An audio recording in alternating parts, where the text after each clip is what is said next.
Blood splattered across the white floor of the medical wing and something, massive screamed behind the reinforced doors. Dr. Ben Walsh watched through the observation window as 3 security officers backed away from the entrance, their weapons raised and glowing with ready charges. The creature inside thrashed against its restraints, each movement sending tremors through the walls. Absolutely not. Commander Prill crossed all 4 of his arms, his purple skin darker than usual with stress. That thing has killed before. It will kill again. Ben pressed his hand against the cool glass. Through the chaos inside, he could see the source of everyone's terror. The Ravenclaw measured at least 12 FT from its snout to the tip of its armored tail. Obsidian scales covered its body, each one sharp enough to slice through standard protective gear. 6 powerful legs ended in claws that had carved through mining equipment like soft clay. Its mouth hung open, revealing rows of teeth that seemed designed specifically for tearing apart anything unfortunate enough to get close. But Ben saw something else. He saw the way the creature favored its left side. He saw the pool of dark blood spreading beneath it. He saw the rapid, shallow breathing that spoke of severe internal damage. "It's dying," Ben said quietly. "Good," Dr. Yona replied. The crystalline alien's body refracted, the harsh medical lights into rainbow patterns across the walls. "Better it dies than takes one of us with it." Ben turned to face them both. "You called me here for a reason. You have 18 different species on this station, and not one of your medics will go near that animal. So you dragged a human out of veterinary rotation because you heard, we're crazy enough to try." "We did not use the word crazy," Commander Prill said, though his translator unit hesitated over the phrasing. "You thought it." Ben looked back at the Ravenclaw. The creature had stopped thrashing. Its 6 eyes, each one as large as Ben's fist, had locked onto him through the window. "How long since the accident?" 4 hours, Yona said. "The mining company wants it euthanized. They have already sent the authorization codes." 4 hours. Ben shook his head. "And you've just been watching it bleed." "It is from Target 7th, Commander Prill said, as if that explained everything. "A Class 9 predator from a death world. It has no natural instinct to trust other species. Its brain is wired for hunt, kill, consume, nothing else. Target 7 has a hazard rating of 8.7. Yona added, "Your Earth is rated 12.4. You should understand better than anyone why this creature cannot be approached safely." Ben almost smiled at that. Back home in Montana, he'd spent 15 years treating animals that most people wouldn't go near without tranquilizers and full body armor. He'd pulled porcupine quills from a grizzly's face while it was conscious. He'd set a broken leg on a mountain lion that had crawled into someone's barn seeking help. He'd even performed surgery on a wolf that local ranchers wanted to shoot on sight. Every single time, people had told him the same thing. Too dangerous, too wild, too unpredictable. Let it die every single time Ben had proven them wrong. "Open the door," he said. "What?" All of Yona's crystalline facets seemed to refocus at once. "Open the door. Turn off the security fields. Let me in there." Commander Prill's skin flushed almost black. "You will die. I cannot authorize this." "Then I'll do it without authorization." Ben moved toward the access panel, but Prill stepped in front of him. "You have been on this station for 3 months, the commander said. In that time, you have revolutionized our veterinary protocols for small creatures. You have saved the lives of 17 companion animals that our staff had declared beyond help. You are valuable. Dr. Walsh, I cannot let you throw your life away on a doomed predator." "It's not doomed if someone treats it." Ben met Prill's 3-eyed gaze without flinching. "And I didn't come to the station to play it safe. I came because you needed someone who understands dangerous animals. Well, here's your test case. Either you trust me or you admit you wasted both our time bringing me here." Silence filled the corridor. Somewhere in the medical wing, equipment beeped steadily. The Ravenclaw's breathing had become even more labored. Yona's voice chimed like struck glass. "The commander is correct. This is suicide. Ravenclaws have been studied for 73 years since first contact. They show no capacity for trust, no ability to recognize medical assistance, no understanding of help versus harm. You will enter that room and it will kill you, because that is what its evolution designed it to do." Ben looked at the creature again. It had stopped watching him. Its eyes were starting to glaze. Minutes, he thought, maybe less. "My sister was killed by a dog when I was 9 years old," Ben said. "German Shepherd trained for protection. But something went wrong in its head. After that, Everyone in my town wanted every aggressive dog put down. No second chances, no rehabilitation, just death. He pressed his palm flat against the window. I became a vet because I knew the truth. That dog didn't wake up evil. It was scared or sick or protecting something it thought was threatened. Every aggressive animal I've ever met had a reason. Fear, pain, or protection. That's it. If you can address the reason, you can reach the animal. This is not an animal, Commander Prill said. This is a killing machine. No, Ben said softly. It's a patient. He moved past the commander before anyone could stop him and placed his hand on the door's access panel. The security system blinked red, then yellow, then green. Behind him he heard, "Yona, make a sound like breaking ice," and Commander Prill shouting orders into his comm unit. The door slid open. Warm air rushed out heavy with the smell of blood and something else. Something sharp and wild. The Ravenclaw's head swung toward the opening, its massive jaws parting to reveal those terrible teeth. Ben stepped inside. The door sealed behind him with a hiss that sounded too much like a coffin closing. Through the window, he could see Prill's horrified face and Yona's fractured reflection. He could see security officers running toward the room, though they'd never reach him in time if things went wrong. He turned his back on all of them and walked toward the Ravenclaw. The creature tried to rise, but its strength had failed. It managed to lift its head, a deep growl rumbling from somewhere in its chest. Warning, threat, stay back or die. Ben knelt down just outside the range of those claws. He could feel heat radiating from the creature's body. Fever, probably. The wound was infected. He took a slow breath and let it out even slower. Then he spoke, his voice low and steady. The same tone he'd used on 100 frightened animals back home. "I've got you, easy buddy. I know it hurts. I know you're scared, but I'm here to help. I'm not going to hurt you. I promise." The growling didn't stop, but something changed in those 6 eyes. They focused on him with an intelligence that startled Ben, even though he'd been expecting it. The creature studied him, reading something in his posture or his scent or his tone. Ben raised one hand slowly, showing his empty palm. "See, no weapons, no threats, just me, just help." The Ravenclaw's breathing hitched. For a moment, Ben thought it might lunge anyway, might decide that killing him was worth the energy it would cost. Then slowly the growling faded. The creature lowered its head back to the floor, those eyes never leaving Ben's face, waiting, watching, choosing to trust or choosing to conserve strength. Ben couldn't be sure which, but it was a start. Ben moved closer, speaking softly the whole time, and reached out to touch obsidian scales that no one else in the galaxy had dared to approach. Every screen in the station showed the same impossible image. A human, small and soft compared to the monster beside him, had his hand pressed against scales that could cut through steel. The Ravenclaw watched him with those 6 unblinking eyes, breathing hard but no longer struggling, no longer trying to kill. In the security office, Officer Trent stared at his monitor. This shouldn't be possible. Beside him, his partner checked the biometric readings for the 3rd time. The creature's stress hormones are dropping, heart rate stabilizing. All 5 of them. How? No one had an answer. Ben kept his movement small and predictable. His hand rested on the Ravenclaw's shoulder, feeling the rapid pulse beneath those scales. The creature's skin was hot enough to hurt, but he didn't pull away. Any sudden movement might break whatever fragile understanding they'd reached. "That's it," he murmured. "Just breathe in and out. You're doing great." Through the observation window, he could see Dr. Yona gesturing. Frantically at Commander Prill, he couldn't hear them through the sealed door, but he could guess. They wanted him to back out, to give up this insane attempt, and let nature take its course. But Ben had seen the wound now. 3 of the creatures, 5 hearts had been punctured when mining. Equipment collapsed during extraction. Internal bleeding on a scale that would have killed most species within an hour.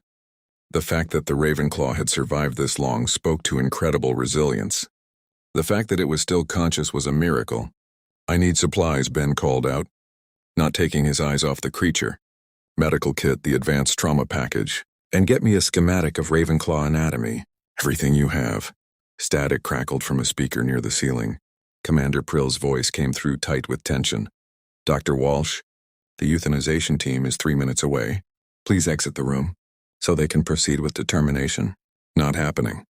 Ben ran his hand along the creature's side, feeling for the exact location of the damage. The Ravenclaw flinched but didn't strike. "This animal wants to live. I'm going to give it that chance." "It is not an animal." Yona's crystalline voice chimed through the speaker. "It is a classified threat. It's a patient. Ben found the wound. A ragged tear in the scales where metal had punched through. Blood oozed steadily from the opening. Darker than human blood, but not by much. And I'm a doctor, so get me those supplies or get out of my way. Silence filled the room. Ben counted his own heartbeats. 5, 10, 15. Then something scraped against metal. He glanced toward the wall and saw a small access port sliding open. A medical kit appeared in the opening, pushed through by someone he couldn't see. "Thank you," Ben said. He moved toward the kit slowly enough that the Ravenclaw could track his movements. The creature's eyes followed him, but its body remained still. Trusting or simply too weak to move, Ben still wasn't sure. He grabbed the kit and returned to his position. Kneeling in the spreading pool of blood, the kit contained standard trauma supplies. Nothing designed for a creature this large. But the principles were the same whether he was treating a cat or a Ravenclaw. Stop the bleeding. Stabilize the patient. Keep them calm. "This is going to hurt," Ben said, opening a package of synthetic flesh sealant. "I won't lie to you, but I need you to stay still. Can you do that for me?" The Ravenclaw's eyes fixed on his face.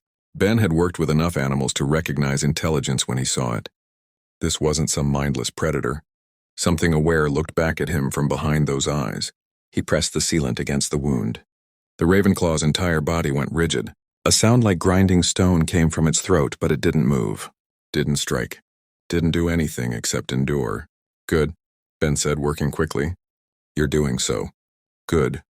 Almost done with this."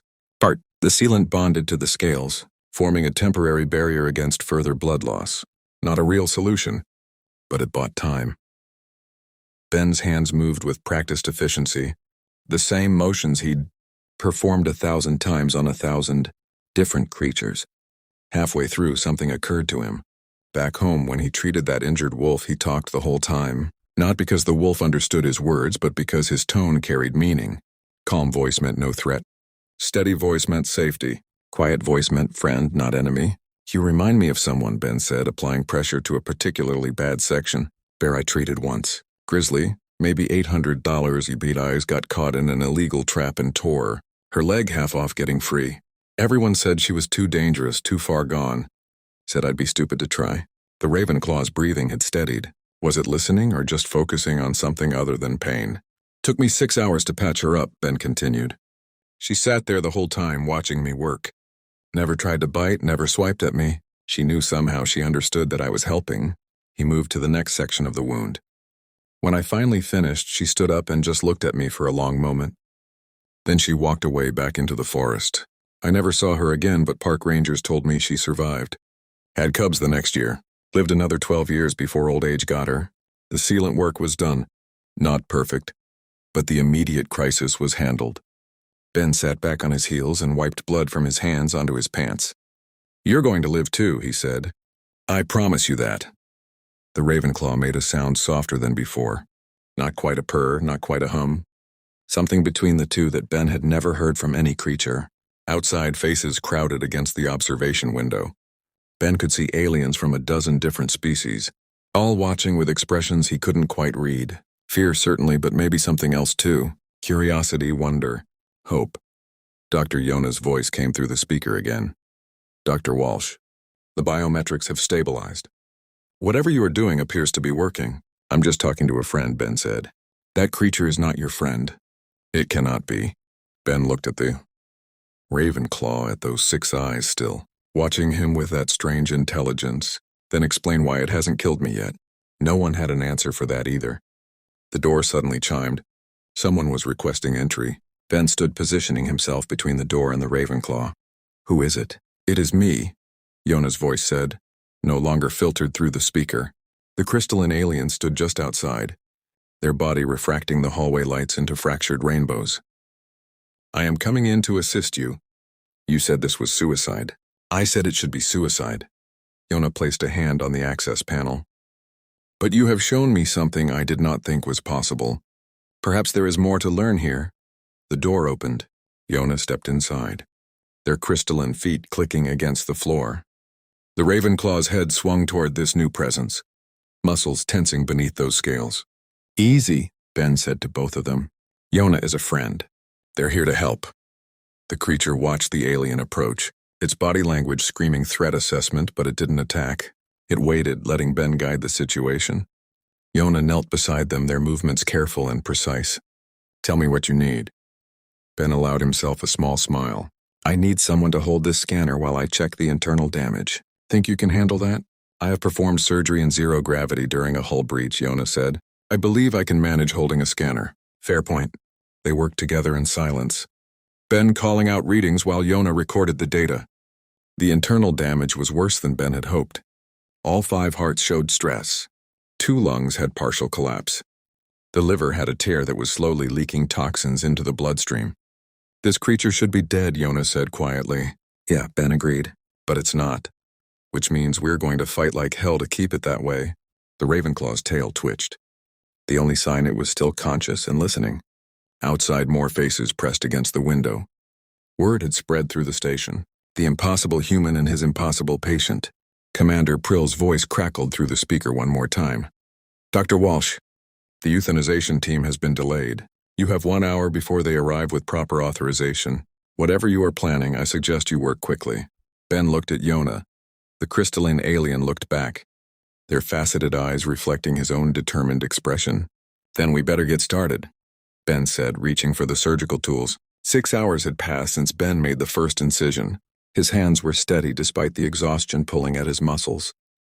Beside him, Dr. Yona worked, with the focused precision of a surgeon who had performed 1,000 impossible procedures.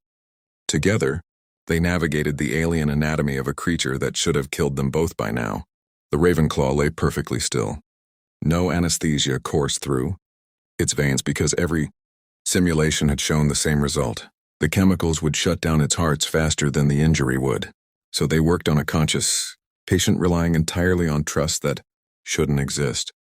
Suture ready, Yona said, their crystalline fingers manipulating the medical tools with surprising dexterity. Ben held the damaged heart steady, feeling it pulse against his palms. The organ was larger than his head, dense with muscle that had evolved on a world where weakness meant death. A world not so different from Earth, really. Just a different roll of evolution's dice. How did humans survive on a Class 12 death world? Yona asked, breaking the surgical silence. By learning to read the things that wanted to eat us. Ben carefully aligned the torn tissue. You can't outrun a predator on Earth. Most of them are faster, stronger. But if you can understand what they're thinking, you can predict what they'll do next. Understanding a predator's mind sounds impossible. It's just pattern recognition.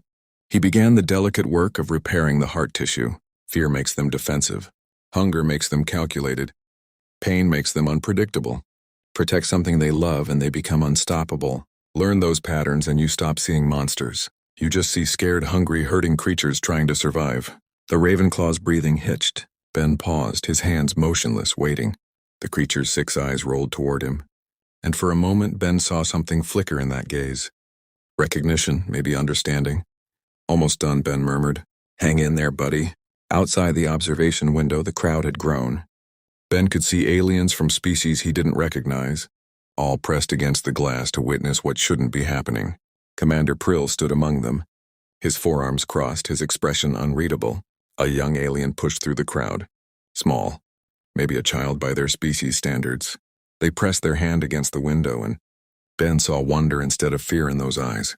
The damaged liver section is accessible, Yona said, pulling Ben's attention back to the surgery. But I cannot reach it with my appendages. Ben shifted position carefully, aware that every movement sent ripples of sensation through the Ravenclaw's nervous system. Guide me through it. Tell me what you see on the scanner. They worked in tandem, Yona reading the internal structure, while Ben's hands went where crystalline limbs could not. The liver had a clean tear, probably from a piece of shrapnel. Repayable if they could stop the bleeding long enough to seal it properly. The mining corporation representatives are approaching the medical wing, a voice announced through the speaker. Commander Prill warning them. They have security authorization and a court order for immediate termination. Ben's hands didn't stop moving. Tell them to wait. Doctor for Walsh. Tell them to wait or I walk out of here and let the